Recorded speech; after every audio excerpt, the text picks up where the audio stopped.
Salut tout le monde, bienvenue aujourd'hui pour une toute nouvelle review. Aujourd'hui, review assez spéciale, on va regarder la figurine de chez DC Multiverse, Batman Hush. Et donc pourquoi je dis que c'est une vidéo assez spéciale, c'est tout simplement parce que je pense que ça va être mon Batman ultime, celui qui va rejoindre ma Justice League dans ma collection, et probablement que je vais en acheter un deuxième pour le mettre avec ses vilains. Et je vais pas vous cacher que vraiment été surpris par cette figurine-là. Je n'ai pas acheté la première qui est sortie, où est-ce qu'il y avait genre la bouche ouverte. Il y avait un problème de peinture au côté des coudes. C'était assez compliqué. Et en plus, c'était un two-pack avec Hoche. Et vraiment, Hoche, j'en avais pas de besoin. De toute manière, je pouvais l'acheter tout seul parce qu'ils l'ont sorti seul en premier et dans un two-pack avec Batman. Et ils ont ressorti Batman après en bleu. Est-ce que j'aurais mieux aimé avoir la version noire, bien sûr, mais en bleu, je trouve que c'est super stylé avec la ceinture jaune. C'est vraiment pas mal du tout. Simplement, avec celui-là, j'ai eu quelques soucis. J'ai un problème au niveau des jambes. Je sais pas trop comment expliquer, mais on dirait qu'il y a de la difficulté. Ici, habituellement, au niveau des pieds, il y a beaucoup de difficultés habituellement à bouger. Et là, j'ai aucune difficulté. Mais ça bouge énormément et ça veut pas rester en fait. Donc je suis vraiment obligé de lui mettre le socle pour qu'il reste debout. Sinon il passe son temps à essayer de tomber en arrière et je sais pas si c'est à cause du poids de la cape, mais c'est vraiment dommage pour le moment. Je vais voir s'il n'y a pas un fixe que je peux faire plus tard pour que soit à l'intérieur ce soit plus serré. Mais bon, pour ce qui est du visage, c'est vraiment cool.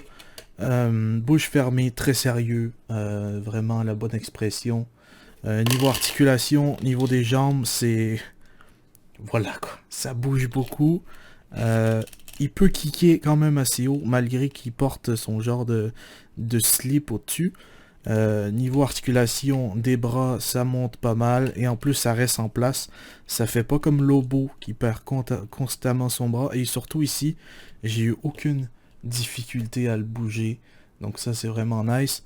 Aussi, petit truc à savoir, il y a deux mains qui viennent avec. Donc c'est les deux points. euh, les deux points qui sont là. Il y a sur son point droit une bague en kryptonite et l'autre c'est juste un truc, un point normal. Mais vous pouvez sûrement voir qu'il y a des lignes. Tandis que sur les autres paires de mains qu'on a, qui est une paire de mains pour tenir le batarang, il n'y a pas de ligne sur le dessus. Donc ça c'est très dommage. J'aime beaucoup les batarangs qu'on a avec. Je pense que c'est mes préférés avec celui du jeu vidéo d'Arkham Knight. Je pense que c'est vraiment mes préférés. Ce que j'aime aussi, c'est que la cape, elle est vraiment légère. Il y a sûrement moyen de l'enlever en arrière, mais c'est pour ça que je vais en acheter un deuxième. Ou est-ce que je vais mettre une cape en tissu. Au niveau de la tête, c'est vraiment juste un morceau de tête dans un seul morceau, quoi. C'est pas en trois morceaux. J'aurais aimé que ce soit coupé ici, qu'on puisse que le cou soit un morceau à part, que la tête soit un morceau à part aussi, pour qu'on ait beaucoup plus de mouvement. Là, si je veux juste la tête qui tourne, je dois tourner le cou avec, et forcément, ça va faire un gap ici. Donc c'est assez dommage. Mais sinon, vraiment cool figurine. Peut être mis dans plusieurs poses.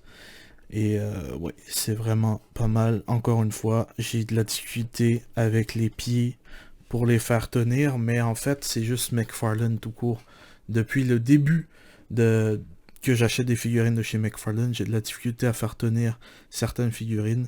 Et à un moment, j'arrive à faire un truc qui est plutôt pas mal. Mais vraiment, vous le voyez là, il est tellement stylé. C'est un truc de fou. Il va aller dans ma collecte. Il va aller rejoindre la Justice League que j'ai pour le moment. J'ai que Aquaman et Superman. Aussi un autre petit truc que je peux pas vous montrer pour le moment, mais Batman est beaucoup plus grand quand même que Superman, ce qui devrait pas être en fait. Ça devrait être un peu le contraire. Ou du moins il devrait être à peu près la même taille. Mais bon, c'est pas plus grave que ça. Moi, en vrai, je m'en fous. Je sais que certains peuvent être très compliqués sur tout ce qui est taille. Mais moi, en fait, que Batman dépasse un petit peu Superman.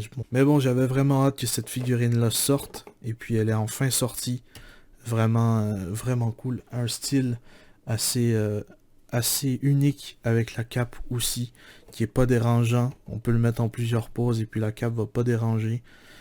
Mais vraiment, le plus gros problème, c'est les pieds pour moi. Et donc voilà, c'est tout pour moi. Si cette vidéo vous aura plu, je vous invite à laisser un pouce bleu, vous abonner si ce n'est pas encore fait. Et puis on va se retrouver très bientôt. Figurine que je souhaite à tout le monde. Donc si vous la voyez en magasin et vous voulez l'acheter, ben, je vous invite à la prendre parce qu'elle est géniale. Donc voilà, je vous dis à la prochaine.